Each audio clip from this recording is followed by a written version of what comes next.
make your life easier and condense your closet. Condense what you have in general. I'm a personal stylist and I'm not an official closet organizer, but I definitely do a lot of organizing and I know the way that things should be in a closet. But in your life, you just want to make room for everything that fits right now. I do this a lot as a parent with toys. I'm not somebody in general, not just with closet and clothing, but in general in my life, I don't like to accumulate things that don't serve me and just sit there. And it's just another thing to think about. So with the kids, I always take things out and donate. Living with Michael has been interesting because I'm always after a birthday party or after Christmas or after any kind of gathering where we get a lot of toys. I'm like, what could we take out? What do we not need?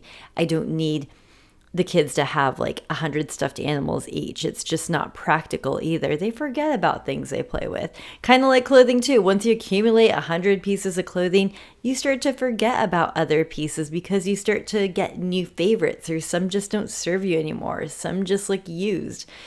It's funny, I'm making the analogy of toys and with clothing, but it really is very similar. In general, in your life, you just want the pieces in front of you that work for you. It just makes your life easy when you keep it condensed. I am one of those people that I like to grab things and go. I like to find ease in my closet. I do love fashion, so I get very creative with my pieces as well. There are items, if you haven't listened to the episode, items that stand the test of time. It doesn't matter how long I've had them, how many times I've worn them. It's just through the years, they just work again and again, no matter what. Those are treasured pieces, but the majority of things, they kind of come and go. A lot of things are good staples to have in your closet, but there are parts of your life that start to change, so your clothing changes. So when you gain weight, you need new clothing. When you lose weight, you need new clothing. If you get a new job with a different atmosphere, you need new clothing. When you move to a different city, you need new clothing. There are so many situations in our life that are tied to our style where it just fluctuates a little bit. I do know, and I do have to say with most of my clients, even with those fluctuations, there are also slight fluctuations in their style. It's never something super drastic for the most part. So that's something to keep in mind. If you love a classic put together look, when you retire, it doesn't really change. Of course, you need materials that you can wash really easily and pieces that you could just wear to the wine bar or whatever it is that you're doing in your life after you're retired. But your style actually stays very similar to what it used to be when you were working. It takes a little bit of time for it to completely change if it does end up changing. So style is one of those things that kind of sticks with you. It's kind of like part of your personality and part of who you are. In this episode today, I want to talk about the 5 things that you need to donate from your closet because spring is approaching. I always like to look ahead and plan ahead. So of course I'm doing this podcast like a month before spring. I'm already in that mindset of what do I want to add to my wardrobe for spring and summer this year? What do I need to take out from last year that doesn't really work for me anymore? What doesn't fit right? Today I'm going to answer those questions to make it easier for you. With what I share today, these are kind of like your tried and true things that you can go to every time that you clean your closet. These things are pieces that you usually don't really have to try on because you just kind of know. The first time that you go through your closet to do a donation, I say go through and just pull these things out that you don't even have to think twice about, that you just know like it fits this category, because the trying on and taking off takes a lot of time. That's part 2 in the donation process. The first sweep that you do in your closet is really, I know this doesn't work. I've tried it again and again. I always take it off. I'm fidgeting with something on it. It just never fit right. It's not gonna fit right. I can't wait to share this with you. I have such a passion for closet cleaning. It is a very intimate space. I know people don't talk a lot about their closets openly because there's a lot of things in there that just start to collect. In editing your closet. This is a step one of the styling process that I do with my clients. I do believe before you get excited about shopping for springtime, because I know that's on everybody's mind, I have clients booking out with me through May right now. That's how excited people are to get on my list and to start shopping. It is like February 7th today that I'm recording this podcast, and I am booking out to May. That is how important the shopping part is. And even with my clients that are booking out to May, the first thing that I do with them is we do a style regroup session where we talk for 20 to 30 minutes about what they've been wearing the most in their closet last season, what didn't get a lot of wear and why, because in order to go shopping, you need to be very intentional. You need to know what you're gravitating to. You need to know what you're not liking as much anymore. There's always this evaluation process before we do any shopping.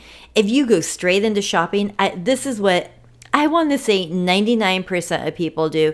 You get so excited. You want to go straight into shopping. You haven't taken any closet evaluation. You haven't looked at what you have, evaluated why you don't wear things or why you do. When you do that shopping, you end up buying a lot of the similar styles, colors, things that you wore in the past because it's familiar to you. You don't take into consideration maybe different lifestyle changes. It's hard. It's hard to shop. I'm not going to say it's easy for people. I think that is one of the most stressful things that people experience is shopping because they don't know what to buy. Editing your closet and donating pieces is the first step before you go shopping. You want to take things out that are taking up space, that are taking up your energy, and making you have to think too much. Style is supposed to be fun, and you don't want to make it hard for yourself.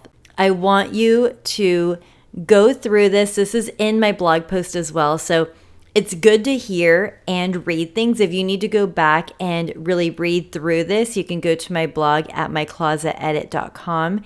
You can see the bullet points of what I'm going to be talking about today to make it easier for you. But don't get off the podcast just yet because, of course, this is more of a conversation rather than a written blog. So you get some more information as we go. There is also a link if you're interested. I know not everybody has access to work with me in person if you're in a different state or maybe you have a different budget right now, but I do offer a program that is online called Style Refresh. I only do it 2 times a year. I do it for springtime and I do it for fall. 2 times a year.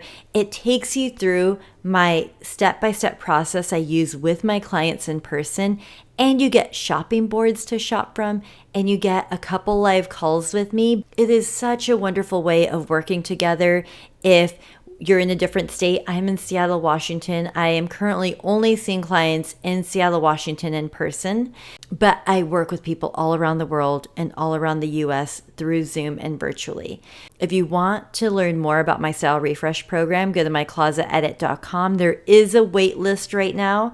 It will be launched in March again, so you'll have access to that. Let's just get into it. I want to talk to you about the 5 things to donate from your current closet. Number 1, if the clothing doesn't fit your body, it must go. Okay, of course, there are exceptions to this. There are people that fluctuate in weight. If you are somebody that fluctuates in weight, what you do want to do in this part is you do want to take out the pieces that don't fit right now. If the piece doesn't fit right now, you don't want it right in front of you in your closet when you're trying to get dressed. You're going to remember every time you open up your closet, those pants just don't fit. Why are you going to torture yourself like that? Put all the things that don't fit you right now into another side of your closet or into a box. Just put it away in a container where you can't see it. But take out the pieces if you do fluctuate in weight. Take out the pieces that when you look at it right now, if you were to lose 10 or 15 pounds, would you actually wear it again? Like, does it make sense to keep it? Is it something that you feel really good in? Does it look dated? Does it look modern? Does it fit your personal style? If it doesn't fit your personal style, just donate it. Donate it, and when you lose weight again, you're going to want to feel good anyways. You lost weight, and you're going to want to buy new pieces. So don't keep things that you don't need in your closet. if you aren't somebody that fluctuates in weight and you've gained some pounds through COVID or just life happening, age, as we age, our body changes. Sometimes we don't gain weight, but as women especially, our weight starts to distribute differently on our body. I've experienced that too. I've taken those pieces out. I took them out 2 years ago. You don't want pieces that don't fit your body right now in your closet. No exception, except for if you do fluctuate in weight. I even tell clients, some clients have this like dream of, and I'm not saying that you can't lose weight. Of course you can lose weight if you really want to. You have to be on some kind of plan. You have to start working out. There are things obviously that can help you lose weight. But if you're not in the process and working with a coach or somebody to do that, it doesn't happen very easily or very quickly. It's just better to live your life now. I was talking to somebody who is 35 years old, and she told me she never invested in any new clothing in herself. She never put time in herself because she was always waiting for the perfect body or the perfect time to make things happen. And it wasn't until turning 35 years old where she realized, I've been waiting a lot of my adult life just for this right time to do things for myself. And I just want to start now. It is a great reminder that it doesn't matter what your weight is. Just be happy, accept yourself where you are, dress yourself for where you are, and don't torture yourself by looking in your closet at pieces that are too small for you. I also had a client that not only did she have clothing that didn't fit her anymore that was too small, she was in her 60s and she had a photo of herself in her 20s right next to her closet to remind her how small she used to be. I don't know why sometimes as women especially, like we have this like dream or vision of how we want our body to be instead of loving where it is right now. The way that we look right now, all of you listening to this podcast, the way you look right now is the best you are going to look probably. Like, just enjoy the now, because 5 years from now, our body is going to be so different. Our life is going to be so different. It's like, why not just look at yourself right now and be like, damn, I look hot. I look good. Let me dress this. Let me see what I have to work with. I had to go on about what doesn't fit your body in your closet a bit more because I just hear so many different things about this. And I am a true believer of just not having things in your closet that don't fit your body. Number 2, the other thing that you do want to take out from your closet are things that look like they've had a good life. What I mean by something that's had a good life, this is actually a good thing for the most part. But if something has had a good life, it means that you've worn it so much that the fabric is starting to thin out. There's holes in it. It looks really worn. If it's like a sweater, a t-shirt, it's really nubby. It has all the pills on it. The technical term that we use has a lot of pilling going on. Those pieces need to go. They have holes, they have a lot of pilling, they look worn. You're not going to feel or look put together, even casually, in clothing that looks like it's about to fall apart on you. Without even trying it on, you can just let those pieces go in the donate pile. If there is something that you are currently wearing a lot, let's say it's a cardigan or an easy to throw on sweater, take note of that piece. Like, okay, I just took away this sweater I used to wear all the time because it fit well, it looks good, it feels good. Take a note so that you know when you shop to keep that in mind when you're shopping. You have something on your list of things that you need to look for. It's very intentional too, so it helps you with your shopping as you take things out that have had a good life. There's a reason why it's had a good life. You want more pieces like that in your closet that you love so much that you wear again and again. When you take out pieces that have had a good life, the exception of it having a good life, unfortunately, is that there are some pieces that you purchase and they start to look worn very quickly after washing and drying it. These also have to go. Also take note of the brand, maybe the material, because you don't want pieces like that in your closet either. And it happens. We make mistakes when we shop. None of us can be perfect, even myself. I've bought things that accidentally, it was like the wrong piece. It's like, oops, kind of fell apart. It didn't last as long as I wish it had. But those pieces definitely need to go. All the pieces that look like they've had a good life. Even shoes. Oh yes, shoes. We have to talk about shoes. I did an Instagram post about the last podcast episode I did about talking about gym shoes. If you have some shoes that are really dirty, like there's just no point even washing them anymore or fixing them because they look so old and worn, let them go. Give some space for something new that excites you, that looks good, that you can love and wear again and again. Don't hold on to that piece. Shoes are also on that list. Like I said, they, especially like sneakers, they start to look worn very easily. Boots and other shoes tend to last longer, but sneakers are ones I would keep an eye out, and flats. Number 3, if the clothing doesn't fit your lifestyle anymore. This is one that we probably don't think about as much, but there are pieces of clothing that don't fit your lifestyle anymore. If you are now working from home exclusively, except for maybe like a few days in the office, you don't need a lot of workwear or suits or dress pants or blazers. You're probably also noticing, without even knowing it, you're noticing that you're grabbing more like loungewear, casual pieces. So when something doesn't fit your lifestyle anymore, you have to let those pieces go. I always tell my clients that used to wear suits or have that one suit in their closet that they wore to an interview that they never wore again.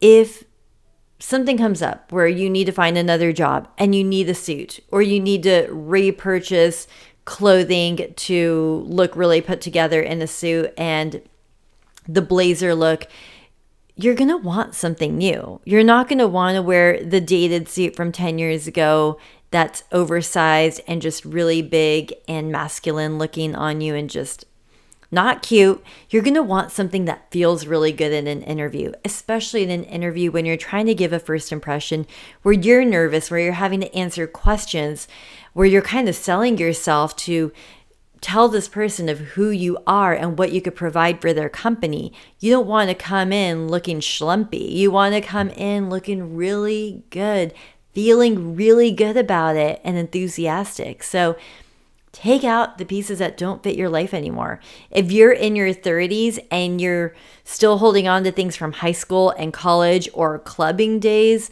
like, why are you holding on to that stuff? It probably doesn't even fit anymore either. Like, if you wear those things again, you're probably going to feel like a kid instead of the adult that you are in your life today. So take out the pieces of you that don't serve you anymore.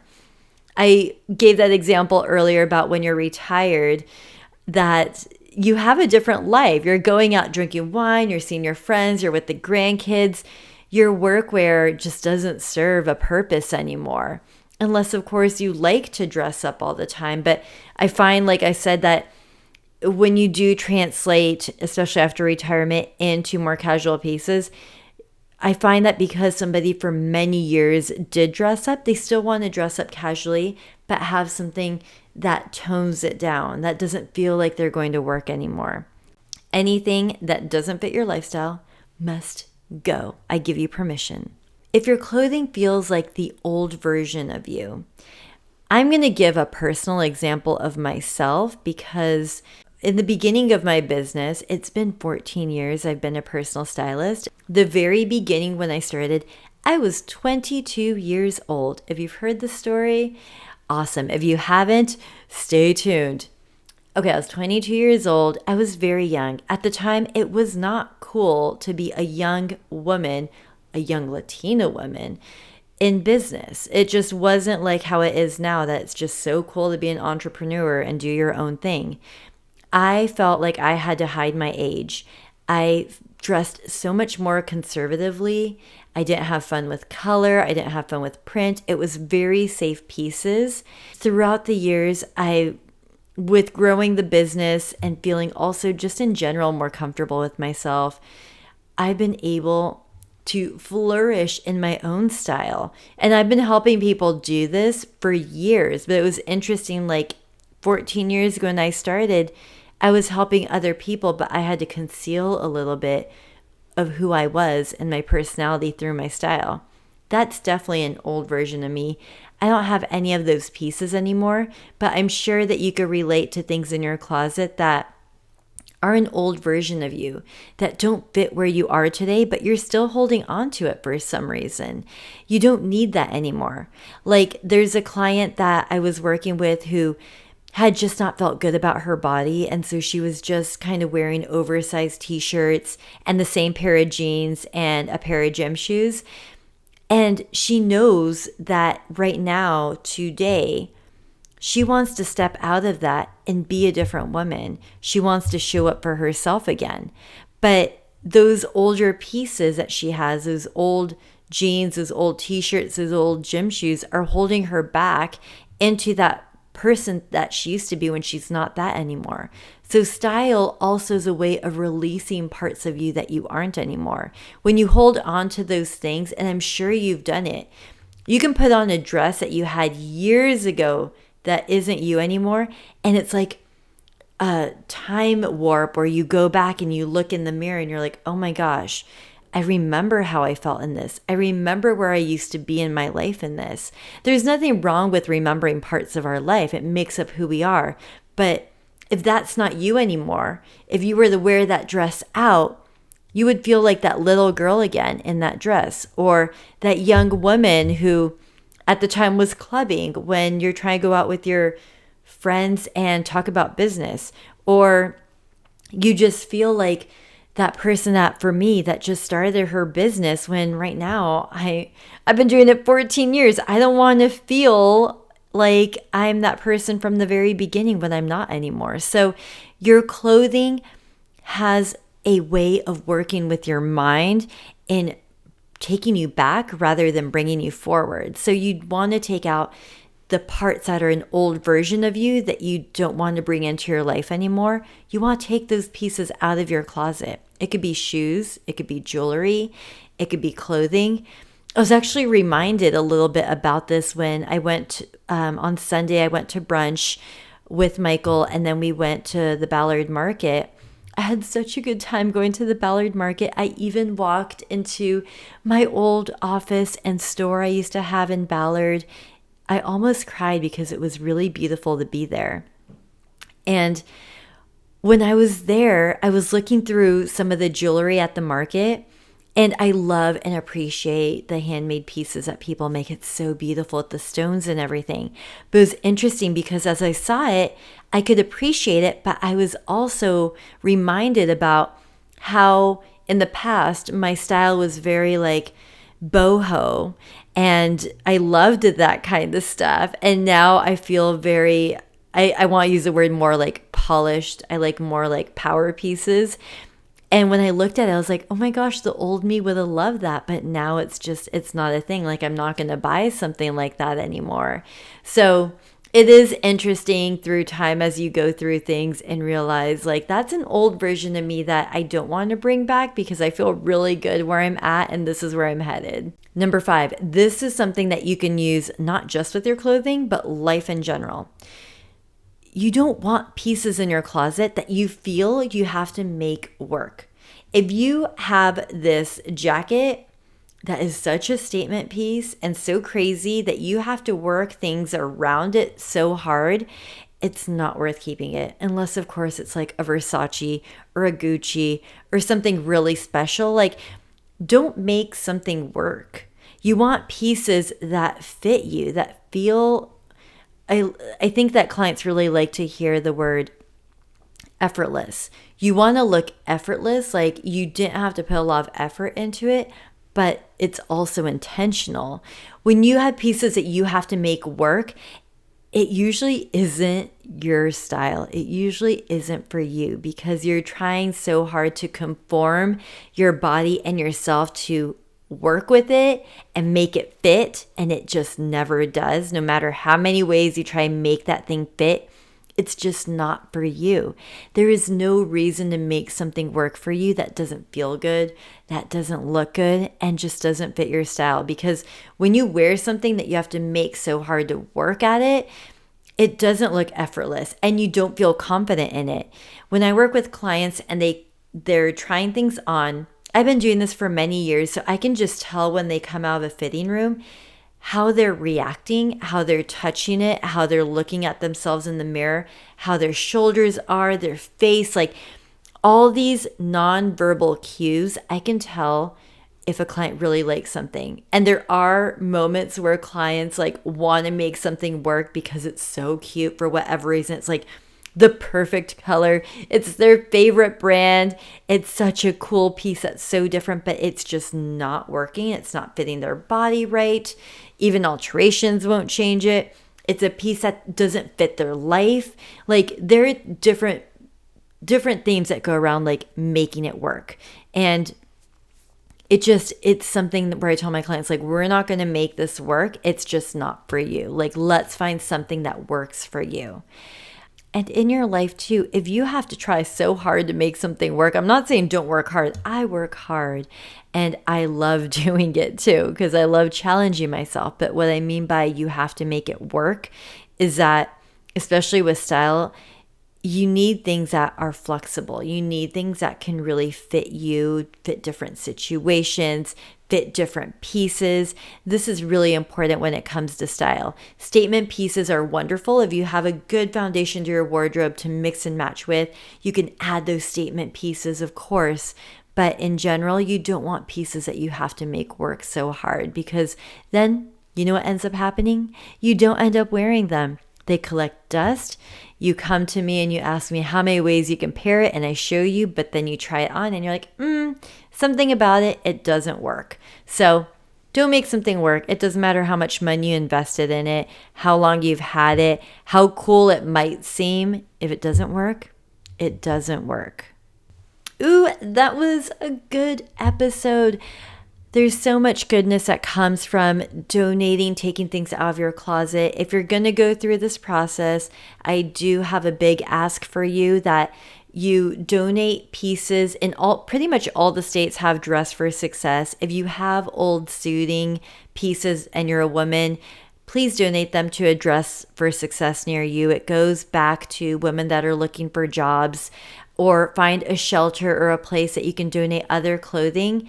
Of course, if it is clothing that's more expensive that you're donating, find a consignment store. They do a great job of helping sell your pieces for you so that you don't have to do it yourself. I know there are websites like Poshmark and that. I honestly haven't had luck because I just don't interact. There's so much that goes into it. I don't have time to take pictures and write descriptions and answer questions. Like, I'm just not going to do that. And if you're like that too, just skip Poshmark and those apps and just find a consignment store near you and take it there. And the other pieces, just donate to a good cause so it doesn't go back into resale through Goodwill. I'm just a true believer in just helping women as much as we can through the process of needing new clothing and going through their own transitions in life when they're in that place. Thank you, as always, for spending time with me today. I love podcasting. I love my conversations with you. I would really appreciate if you can give me a 5-star review. When you love a podcast, whether it's mine or someone else's, a great way to support the person hosting the podcast is to give a review.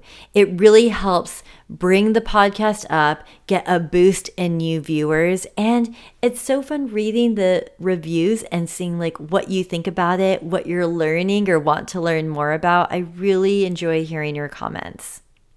As always, continue building a life and style that truly reflect you. I'll catch you next time.